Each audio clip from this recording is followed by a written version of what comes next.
Halloween is upon us, but that doesn't mean you gotta stop watching cartoons. In fact, we encourage it. There are all kinds of dark horrors in the records of animated history. Hey everyone, this is Jacob with Channel Frederator, and we're venturing deep into the abyss of animation to unleash the most chilling cartoon creations. So grab a spare pair of pants and kill the lights, because here are the 13 creepiest cartoon moments.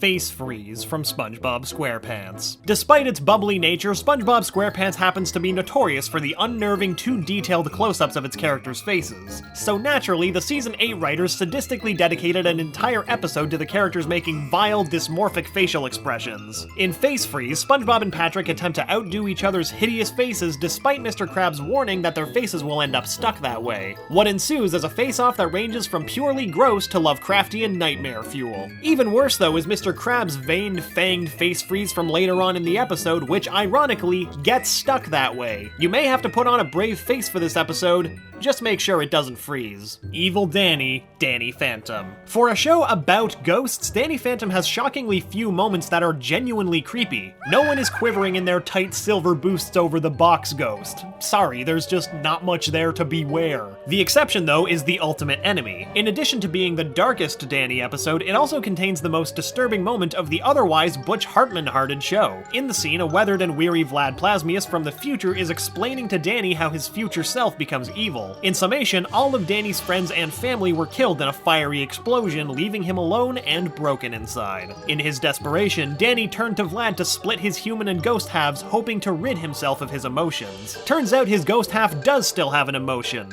Rage. He rips Vlad's ghost and human halves apart, and the two ghosts merge into one evil, veiny phantom. As human Danny cowers helplessly in the corner, evil Danny blows up the mansion, killing him and laughing all the while. When Hartman goes dark, man does he go full dark. St. James Infirmary Blues, Betty Boop's Snow White. Ever notice how creepy early 20th century cartoons can be? The black and white imagery, muddled video, haunting audio, they have a natural edge on the competition here. And when they're doing it on purpose, forget about it. The skeleton dance can call itself silly all it wants, but I still have that bone chimera burned into my eyelids. The worst offender of all, though, is Betty Boop's so-called Snow White. In it, jazz singer Cab Calloway voices Coco the Clown, who is clearly Slenderman's grandfather. Calloway himself actually performed Coco's deranged dance, and his movements were rotoscoped, which is why the whole act is so spine-tinglingly uncanny valley. And at one point, a witch flies in with a hand mirror and turns Coco into the freaking Fresno Nightcrawler. Watch the full sequence and you will hear the soundtrack to your worst fever dreams, and see its band leader.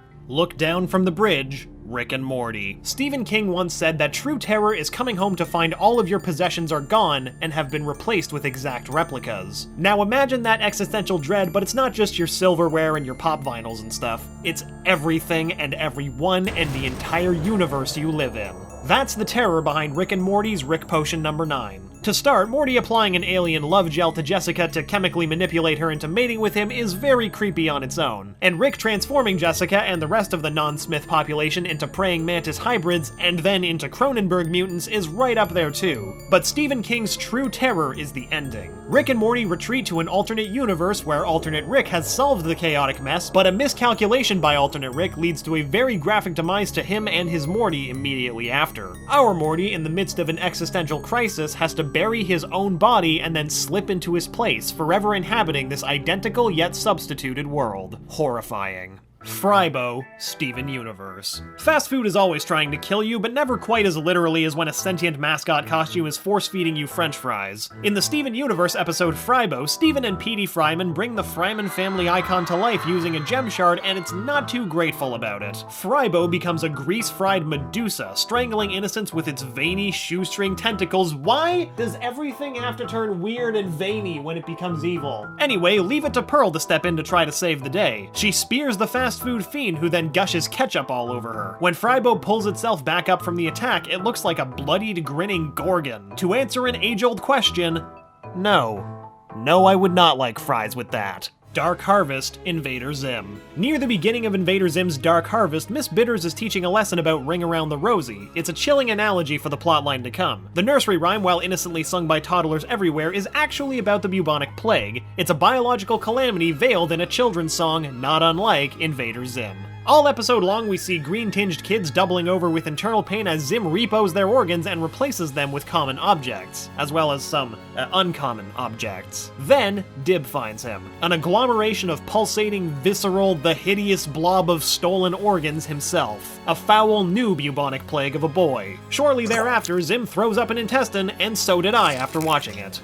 I'm So Angry, the Ren and Stimpy show. Ren and Stimpy was never a bona fide horror show, but it was unparalleled in the gross-out department. Plucked nerve endings, grating stubble, this weird lumberjack sex scene if you want to include their spin-off. However, one episode brought the show over the threshold from cringy to creepy. In Sven Hoek, Ren's cousin comes by for a visit, and he's way more Stimpy than Ren. The two boneheads take a liking to each other and then team up to do what they do best: annoy Ren. They go too far, though, when they defile Ren's many hipster collections. In an unsettlingly calm, psychopathic seethe, Ren describes all of the vile sows he plans to reap on Stimpy and Sven. Tearing their lips off, gouging their eyes out, ripping their arms out of their sockets. As he recites this list, he enacts the hand motions, and gurgling, squishing, and popping sound effects accompany him. For a show that so often pushed the envelope of bodily humor, it's ironic that not seeing the carnage is what makes this moment so creepy. The imagination's a powerful thing. The Raven, The Simpsons. You want a winning recipe for some cartoon creepiness? How about this? A reimagining of Edgar Allan Poe's The Raven, splashed with the baritone narration of James Earl Jones, performed by Simpsons characters. Now you've got yourself a treehouse of horror. There are some eerie or downright gruesome entries in the Treehouse catalog. In fact, we made a list of our top 9 segments last year, but this adaptation of Poe's classic poem is downright Creepsville. James Earl Jones's reading is spectacular all on its own, but the dark color palette and sweeping Raven's eye views add a level of gloomy dissonance that's never found on The Simpsons. Not even Homer's slapstick sensibilities or a Bart-faced Raven can comic relieve it. But hey, while we're on the topic of spooky speeches, let's go to number 5. Fall. Adventure Time. You've heard of the Eurythmics song Sweet Dreams Are Made of This, right? Well, I don't know what dreams are made of, but nightmares are made of the Lich monologues. Every time the world goes black, you know you're about to hear some ominous junk. His otherwise chilling Stop monologue about how the vast nothingness was once filled with monsters is given some levity by the fact that it's little baby Sweet Pea talking. Not the case for Fall, though. As the last remains of Billy's skin slip off the Lich's skull, undressing his full skeletal frame, he casts Finn and Jake into a perpetual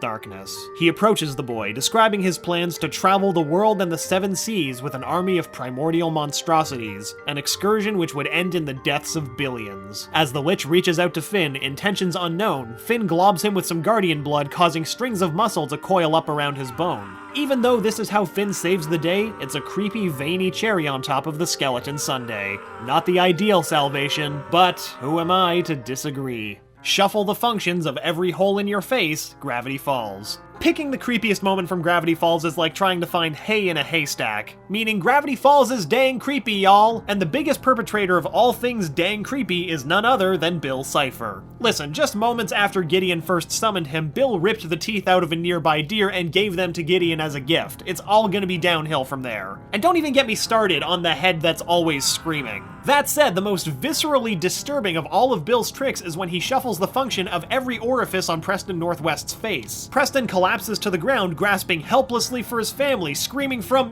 Where's his mouth?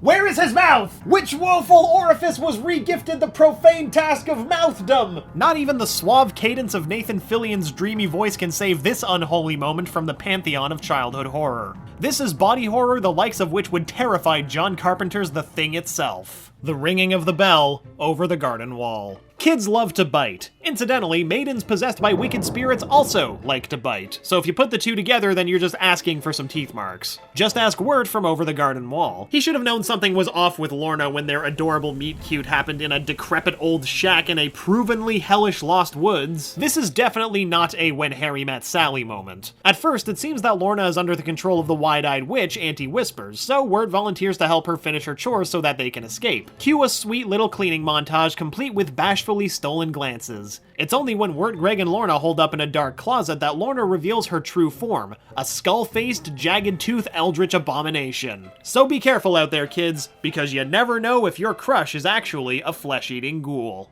Bloodbending. Avatar: The Last Airbender. Avatar was a feel-good epic martial arts adventure show, until they went and introduced bloodbending, also known as the ability to contort somebody's muscles and veins against their will using the water inside their bodies. Goodbye, feel-good adventure show, because the episode The Puppetmaster dives headlong into the macabre. Katara and company meet Hama, an old innkeeper who had been taken prisoner by the Fire Nation. Because water is super effective against fire, her captors went to extreme, torturous lengths to keep her drowning. In these conditions, Hama learned that her bending was stronger during the full moon. Yes, puppeteering someone's blood wasn't creepy enough, we're just gonna add full moons into the mix now. She practiced this lunar strength on her cage rats, preparing it for use on humans. When she perfected the art, she bloodbended her guard to free her and then made her escape. Still filled with contempt for the Fire Nation, she became an innkeeper for a small village, where she'd abduct unsuspecting townfolk every full moon using her bending. Straight out of a horror movie, right? The look, the sound effects, everything about bloodbending is bound to get under your skin. King Ramses, Courage the Cowardly Dog.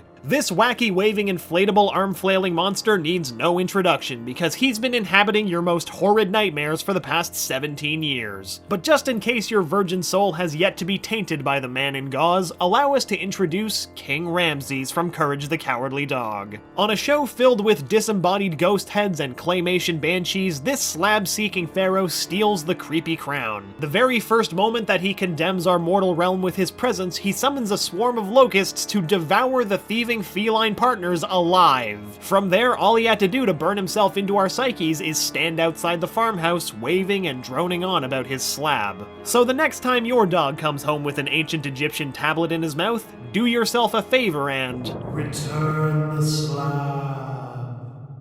I'm Jacob, and thanks for watching the 13 creepiest cartoon moments. Which of these creepy moments gave you the chills? Are there any that we didn't include that still give you nightmares today? Let us know in the comments, and be sure to hit that bell icon to join our notification squad. We have new videos dropping every day, so make sure to subscribe. And remember, Frederator loves you.